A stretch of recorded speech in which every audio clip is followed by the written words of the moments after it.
What if the most terrifying firebender in Avatar: The Last Airbender wasn't just a prodigy, but the Avatar?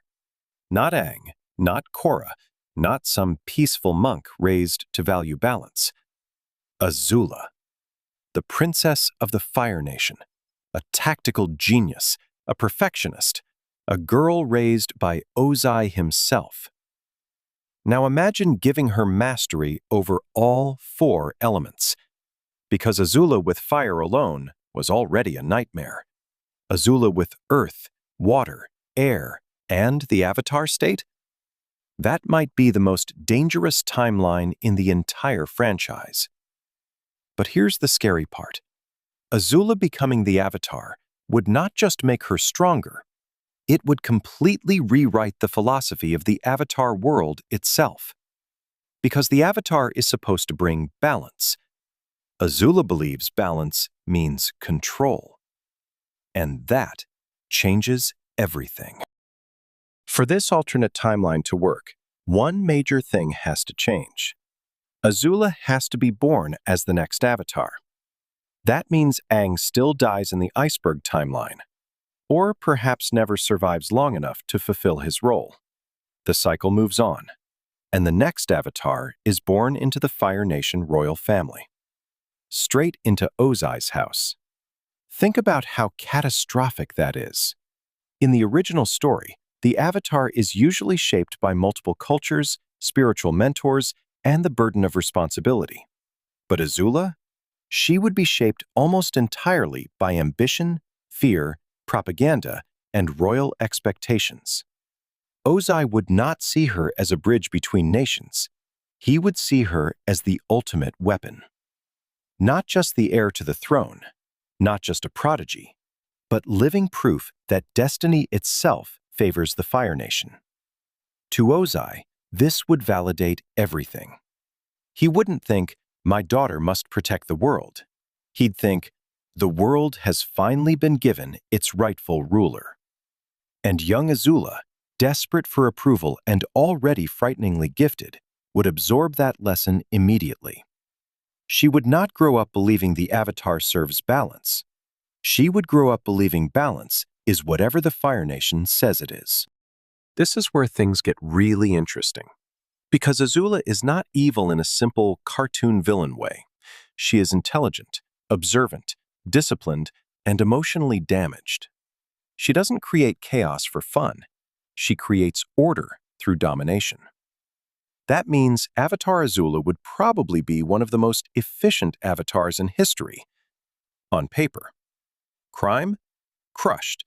Rebellions? Destroyed. Military resistance? Outmaneuvered. Political instability? Eliminated.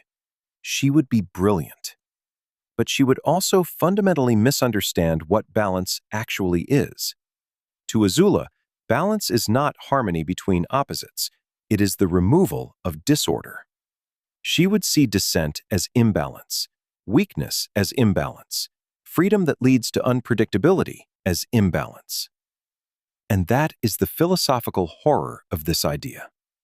Because the Avatar is meant to preserve the world without owning it, Azula would preserve the world by tightening her grip around its throat. Now let's talk about bending. Azula was already one of the most naturally gifted firebenders alive. So how would she handle the other three elements? Fire would remain her home element, obviously, and she would still be terrifying with it. Precision, aggression, speed, lightning generation, ruthless efficiency. But the real fun starts when her personality collides with the elements she's supposed to learn. Earth. Earth is rooted, stubborn, patient, and immovable. At first, Azula would probably hate it, not because she lacks discipline, but because earthbending demands a kind of grounded honesty. You can't scheme a mountain into moving. You meet force with force. But once she adapts, she would become monstrous with it. Azula would love the control aspect of earthbending. Walls, prisons, barriers, battlefield manipulation. She wouldn't use Earth like Toph, turning it into freedom. She'd use it like a vice. Imagine Azula creating entire stone arenas to corner opponents. Metal chains, sharp pillars, instant fortifications. She would weaponize certainty itself. Water. Water is adaptability, healing, flow, and change. This would be the element Azula struggles with the most emotionally, because water requires surrender in a way Azula hates. It bends around obstacles, it yields, it waits. Young Azula would likely interpret that as weakness, but eventually she'd realize something terrifying. Water is not weak at all. It is subtle, patient, and when needed, absolutely devastating. Once Azula understands that, waterbending becomes perfect for her. Deception, redirection, precision strikes, ice traps, mist concealment. And yes, if she goes down a darker path, bloodbending becomes a horrifying possibility. Because if anyone would view the forbidden control of another person's body as useful, it would be Azula. Air. Air would be the hardest for her, not mechanically, spiritually. Air is freedom, detachment, evasion, joy, flexibility of mind. Azula is many things, but lighthearted freedom is not one of them. She could learn airbending technique, sure, she's smart enough. But truly understanding air's philosophy? That is another matter. An Azula who learns airbending without embracing its spirit would become eerily dangerous. She would move like a ghost, attack from impossible angles, disappear, reposition, suffocate flames, create pressure waves. Air would not soften her. It would make her even less touchable. So instead of four elements balancing her out, they may all become extensions of her will. That's the nightmare.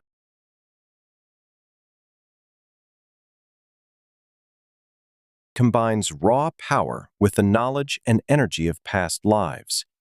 It is dangerous, yes, but it is also tied to spirituality, inner alignment, and cosmic balance. Azula's relationship with it would be deeply unstable.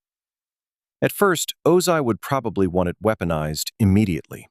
He would push her relentlessly, trying to trigger it, master it, and deploy it as the ultimate symbol of Fire Nation supremacy. And Azula, desperate to prove herself, would pursue that mastery obsessively. But here's the problem. The avatar state amplifies what is already there. A calm avatar becomes awe-inspiring. An unstable avatar becomes catastrophic. Azula's perfectionism, rage, insecurity, and paranoia would not disappear just because she's the avatar. They might actually become more volatile.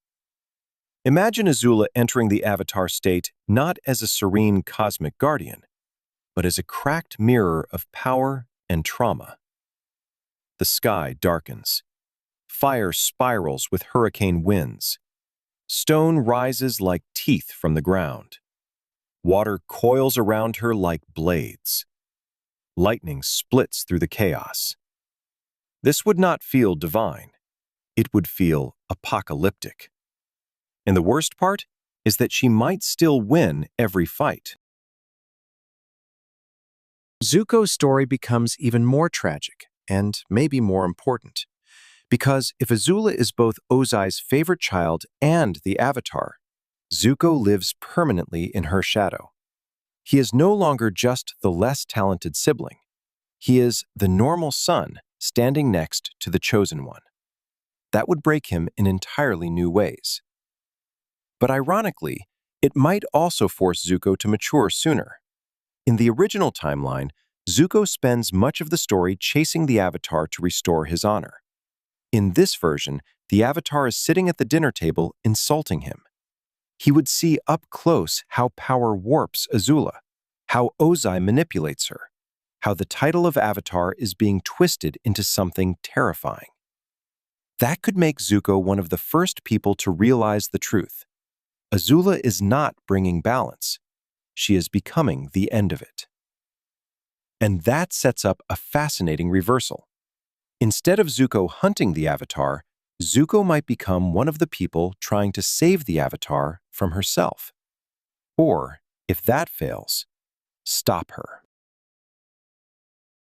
This is the emotional core of the whole scenario.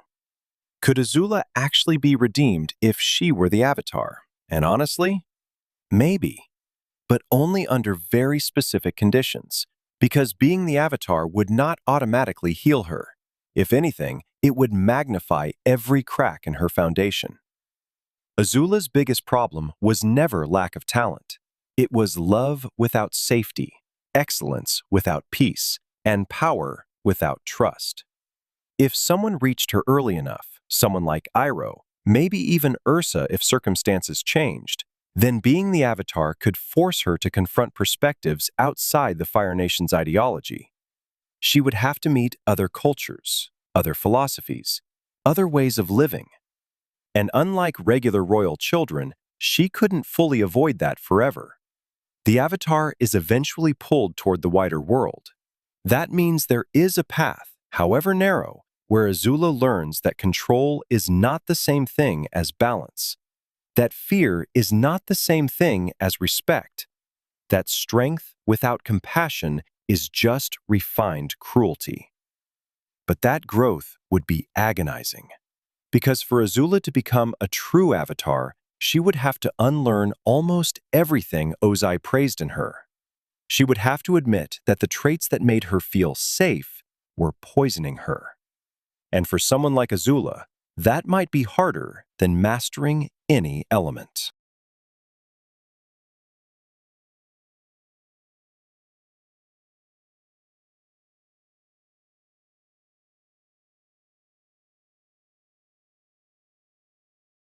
So, what's the final verdict? Azula fully embraces Ozai's worldview, masters all four elements, weaponizes the Avatar state, and becomes the face of a Fire Nation world empire. Not balance, not peace. Perfect authoritarian order. She would probably be one of the most effective conquerors in Avatar history. And terrifyingly, some parts of the world might even look better on the surface. Less chaos, less open war, more obedience. But it would be balance only in the most twisted sense, a world so controlled that nothing is allowed to breathe. Or, being the Avatar forces Azula into contact with perspectives she can't dominate forever. She breaks, then rebuilds.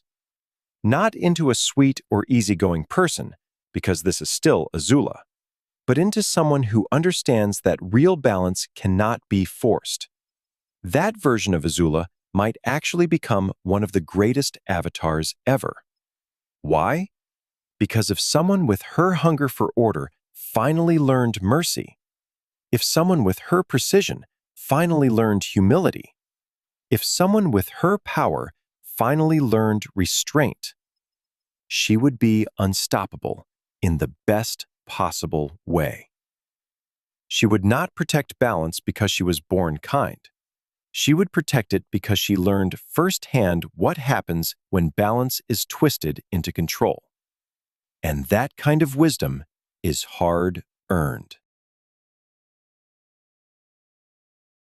So, if Azula was the Avatar, would the world be saved or doomed?